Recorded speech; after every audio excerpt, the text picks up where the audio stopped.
যে ব্যক্তিটা ইংরেজি ভাষা শিখছে না সে কিন্তু আলটিমেটলি প্রায় 200 কোটি মানুষের পিছনে কিন্তু পড়ে যাচ্ছে। প্লিজ আমাকে কিন্তু ভুল বুঝবেন না। সেটা হচ্ছে যে আমি কি বাংলা ভাষা শিখবো না তাহলে? এখন দেখুন, বাংলা তো আমাদের মাতৃভাষা, তাই না? এটা তো অবশ্যই শিখতেই হবে। এবং আমাদের যে গৌরবান্বিত যে ইতিহাস, যে সভ্যতা, সংস্কৃতি, এগুলোকে যদি আমরা এক্সপ্লোর করতে চাই তাহলে কিন্তু আমাকে ইংরেজি ভাষার থ্রুতেই যেতে হবে।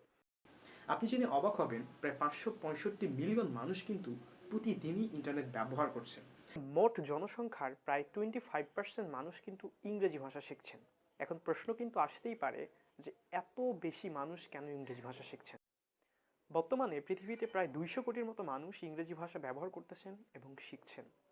এবং আমরা জানি যে পৃথিবীতে বর্তমানে প্রায় 800 কোটির মতো মানুষ বসবাস করতেছেন, 700 কোটির বেশি। দেখুন তাহলে মোট জনসংখ্যার প্রায় 25% মানুষ কিন্তু ইংরেজি ভাষা শিখছেন। এখন প্রশ্ন কিন্তু আসতেই পারে যে এত বেশি মানুষ কেন ইংরেজি ভাষা শিখছেন? একটা রিসার্চে দেখা গেছে যে মানুষ প্রায় 4টি কারণে, প্রধান কারণে ইংরেজি ভাষা শিখছে। নাম্বার 1 যে কারণটা সেটা হচ্ছে English is the international language. So এটা তো আমরা জানি যে এটা একটা ইন্টারন্যাশনাল ল্যাঙ্গুয়েজ। বর্তমানে প্রায় 53টা দেশ ইংরেজি ভাষাটাকে তাদের দাপ্তরিক ভাষা হিসেবে ব্যবহার করে থাকেন, যার ফলে অনেক মানুষ কিন্তু স্পন্টেনিয়াসলি ইংরেজিতে কথা বলেন। নাম্বার 2 যেটা রিজন সেটা হচ্ছে ইন্টারনেট ল্যাঙ্গুয়েজ ইজ ইংলিশ।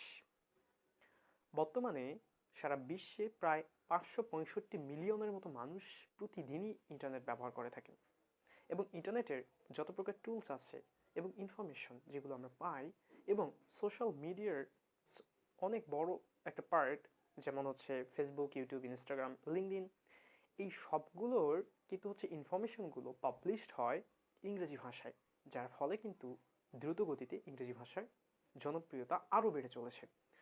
এবং আপনি যদি কম্পিউটারের স্কিলফুল হতে চান, কম্পিউটারে কাজ করতে চান, অথবা হচ্ছে আপনার ফ্রিল্যান্সিং করতে চান, সেক্ষেত্রেও কিন্তু ইংরেজি জানা মাস্ট, কেননা আপনাকে বায়ারদের সাথে কমিউনিকেট করতে হবে। নাম্বার 3 হচ্ছে বিজনেস ল্যাঙ্গুয়েজ ইজ ইংলিশ। এখন প্রশ্ন কিন্তু আপনারা করতে পারেন যে ব্যবসা করতে আবার ইংরেজি শিখতে হয়, ইংরেজি জানতে হয়? দেখুন, যারা মাল্টিন্যাশনাল যেগুলো কোম্পানি আছে তারা যে টাইপের লোক নিয়োগ দিয়ে থাকে তারা কিন্তু এক্সপেক্ট করে যে আমার এমপ্লয়ি ইংরেজিতে যাতে ফ্লুয়েন্ট হয়, ইংরেজি ভাষাটা যাতে বোঝে। কেন? কেননা ইন্টারন্যাশনালি বিজনেস করতে গেলে বিভিন্ন কান্ট্রির লোকদের সাথে কিন্তু কথা বলতে হয় এবং সেখানে একটা ব্যারিয়ার হিসেবে কাজ করে হচ্ছে ভাষা। তো কমন ল্যাঙ্গুয়েজ যদি ব্যবহার করা যায় তো সেক্ষেত্রে তো সহজেই মনের ভাব আদান প্রদান করা যায়, সেক্ষেত্রে তারা ইংরেজিটাকে বেছে নেন। সো এটার জন্য কিন্তু হচ্ছে ইংরেজি জানা must. And then last number but not the least, access to the world entertainment. দেখুন, পৃথিবীর world class literature, film, novel, এগুলো কিন্তু ফার্স্ট পাবলিশড হয় ইংরেজি ভাষায়, এরপরে কিন্তু হচ্ছে আমরা সাবটাইটেল বলেন অথবা ট্রান্সলেশন এভাবে কিন্তু আমরা পড়ে থাকি। কিন্তু কেউ যদি বিশ্ব সভ্যতা সম্পর্কে এগ্রেসিভ ধারণা নিতে চায় অথবা জানতে চায়, সেক্ষেত্রে কিন্তু ইংরেজি ভাষাটা শিখলে সহজেই এই মাল্টিপল কালচার সম্পর্কে জানতে পারবে। সো এই হচ্ছে বিষয়। এগুলো ছাড়া আরও অনেক কারণ আছে, বাট এগুলো প্রধান কারণ এটার জন্য মানুষ ইংরেজি শিখছে। এবার হলো যে যে ব্যক্তিটা ইংরেজি ভাষা শিখছে না সে কিন্তু আলটিমেটলি প্রায় 200 কোটি মানুষের পিছনে কিন্তু পড়ে যাচ্ছে। দেখুন, এই প্রতিযোগিতামূলক যুগে টিকে থাকতে হলে আমাদের যা স্কিল দরকার, এগুলো জানা দরকার, এগুলো কিন্তু জানতেই হবে। এগুলোকে ওভারটেক করে আমরা সামনের দিকে যতই আগাই না কেন প্রপার ওয়েতে কিন্তু পারবো না। এটার জন্য সবার প্রতি উদাত্ত আহ্বান রইল, আপনারা সবাই প্লিজ ইংরেজি শেখার পিছনে সময় বের করুন এবং ইংরেজি ভাষাটা শিখুন। আরেকটা কথা না বললেই নয়, সেটা হচ্ছে প্লিজ আমাকে কিন্তু ভুল বুঝবেন না। সেটা হচ্ছে যে আমি কি বাংলা ভাষা শিখবো না তাহলে? এখন দেখুন, বাংলা তো আমাদের মাতৃভাষা, তাই না? এটা তো অবশ্যই শিখতেই হবে। এবং আমাদের যে গৌরবান্বিত যে ইতিহাস, যে সভ্যতা, সংস্কৃতি, এগুলোকে যদি আমরা এক্সপ্লোর করতে চাই তাহলে কিন্তু আমাকে ইংরেজি ভাষার থ্রুতেই যেতে হবে।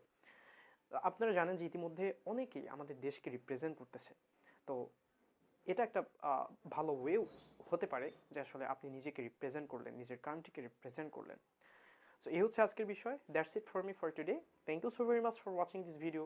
I hope that we will meet as soon as possible. Till then, stay well, stay with Mahmud with English. Allah Hafiz.